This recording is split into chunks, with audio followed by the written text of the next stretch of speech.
இதுதான் எம்ஐயோட 50 inch TV. கிட்டத்தட்ட நான் ஒரு 6 வருஷமாக யூஸ் பண்ணுறேன். எந்த ஒரு ப்ராப்ளமும் இல்லாமல் ஸ்மூத்தாக ரன் ஆகிட்டு இருந்தது. திடீர்னு வாய்ஸ் மட்டும் பார்த்தீங்கன்னா நம்ம விடிவி கணேஷ் வாய்ஸ் மாதிரி மாறிடுச்சு. இங்க என்ன சொல்லுது? கணேஷ் கணேஷ் சொல்லுது யாரு? அந்த சரியா டியூன் பண்ணாத ரேடியோ மாதிரியே பேசுவான் அவனா? ஸ்பீக்கர் தான் ஃபால்ட்டுன்னு கன்ஃபார்மாக தெரிஞ்சு போச்சு. சரி கலட்டியே பார்த்துருவோன்ட்டு கலட்ட ஆரம்பிச்சிட்டேன். ரொம்ப நாள் கழட்டாதனால எவ்வளோ ஒட்டடை படிஞ்சிருக்கு பாருங்க.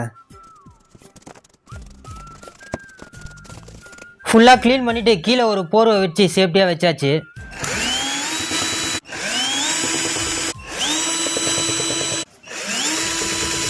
ஓப்பன் பண்ணி பார்த்தா உள்ளே எவ்வளோ டஸ்ட்டு ஃபார்ம் ஆகிருக்கு பாருங்க. நம்ம நினைச்ச மாதிரியே ஸ்பீக்கர் பேப்பர் தான் டேமேஜ் ஆயிருக்கு. ஓரெல்லாம் பாருங்க எப்படி கிழிஞ்சிருக்கு பாருங்க. அதனால தான் வாய்ஸ் கிளியரா கேட்கல. இந்த பேக் டோரை ஓப்பன் பண்ணி பார்த்தோன்னே செம்ம ஷாக்குங்க.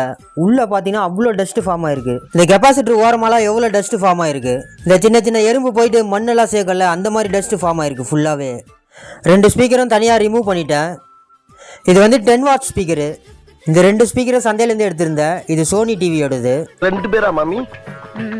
இதோட சைஸ் பாருங்க பெருசா இருக்குது. ஸ்பீக்கரு இதுல செட் ஆகாது. நம்ம ஆல்ட்ரேஷன் தான் பண்ணோம். பழைய ஸ்பீக்கரை எடுத்துட்டு இந்த பாக்ஸ்லயே வச்சு பிக்ஸ் பண்ணிடலான்னு பார்த்தேன். ஆனா உள்ளே போல அதை விட பெருசா இருக்கு இது. இந்த மாதிரி வெளியே வச்சு பிக்ஸ் பண்ணிடலான்னு தோணுச்சு.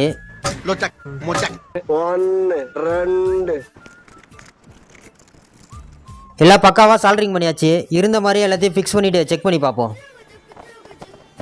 இந்த மாதிரி டிவி கீழே பிக்ஸ் பண்ணிட்டேன். டேப்பு போட்டு பக்காவா ஓட்டிட்டேன் வராத மாதிரி.